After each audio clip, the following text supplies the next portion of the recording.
За мен да бъдеш доброволец, значи да си човек, на който му пука какво се случва, какви трудности, затруднения, проблеми имат други хора, които не може да търпи. Ако има някакъв проблем, ако има несправедливост, той винаги е готов да дойде да помогне с каквото може. Да си добър самарянин, защото всички сме хора и не можем да кажем, че проблема на този човек е само неговия проблем. Това е проблема на други хора.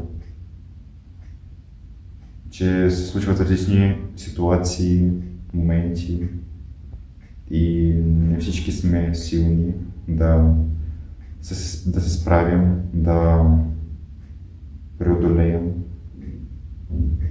проблем, ситуация, положението. И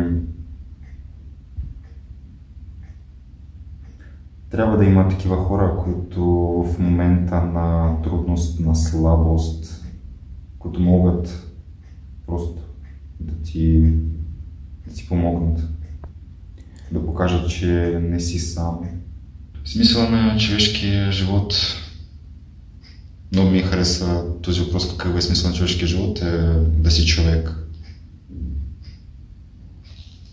Ние хора имаме морал. И трябва да помагаме на един друг. Това ни обединява. Това е едно от тези неща, които показва, че не сме животни, че сме развити, разумни същества.